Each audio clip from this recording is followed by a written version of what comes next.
If you applied for a Canadian study permit and your application was refused, what are your options? Do you have options? Is it the end of the road for you? Probably not.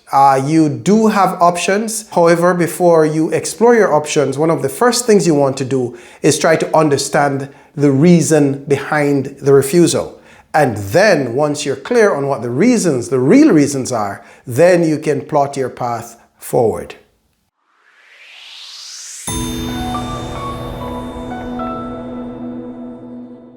Hi there, welcome back. My name is Donovan Francis. I'm a Canadian immigration lawyer at GOOSELAW Immigration, and we help businesses with their employees' work permit applications and save all of them the hassle, the legal hassle associated with these kinds of applications.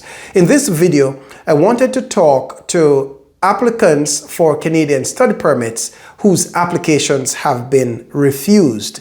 If you applied for a Canadian study permit, there is no guarantee that your application is going to be approved. In fact, generally speaking, based on the statistics coming out of the immigration authorities, the Canadian immigration authorities, the overall refusal rate of study permit applications appears to be in and around 40%.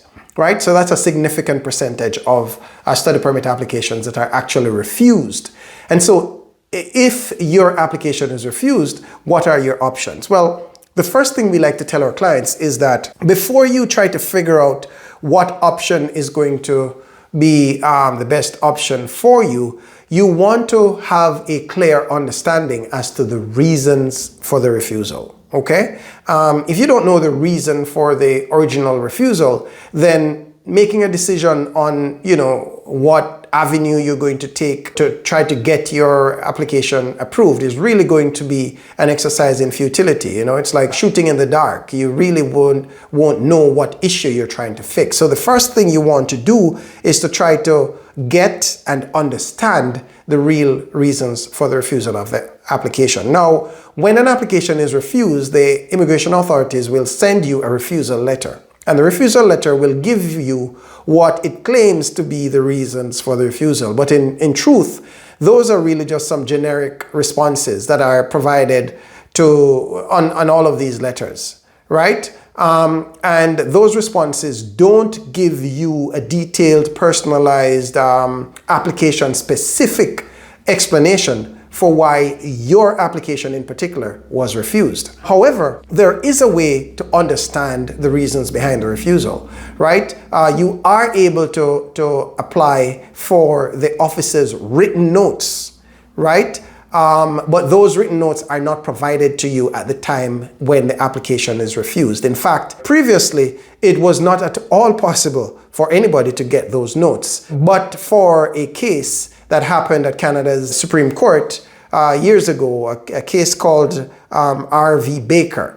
And in that case, there was a woman whose immigration matter was before the immigration authorities, and the immigration officer made a decision to refuse this woman's application, but did not provide her with any reasons for the refusal. And so that was challenged. And the Supreme Court of Canada eventually ruled that if there is a decision on an application such as an immigration application, then at the very least, the applicants should be allowed an opportunity to understand what the reasons for the refusal are. And so thanks to that case, you are able to get access to those notes.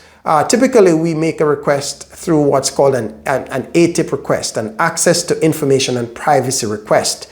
And by doing that, we then get access to the actual notes, the actual reasons for your specific application being refused. And when we have those reasons, we're able to go through and try to get a clear-cut understanding of what was in the officer's mind at the point in time when they made the refusal.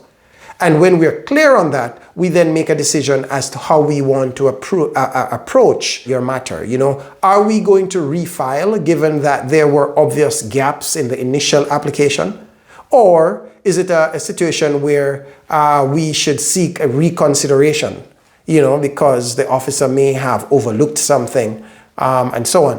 Or is it a matter that needs to be appealed through what's called a judicial review, in which case we have to look at timing, how much time do you have left? Out of the 60 days allowed to people applying from outside of Canada, how many days do you have left? Is it even feasible to do a judicial review of the decision? But the bottom line is that all of these decisions will have to be guided by the ultimate reason behind the refusal of your initial application. And so that is going to be a crucial factor to bear in mind if your application for a study permit in Canada has been refused. All right, I hope you found value from this. As always, remember to like our videos so others will see more videos like this. Subscribe to our channel and check us out on go.gooselaw.com. Thanks. See you again.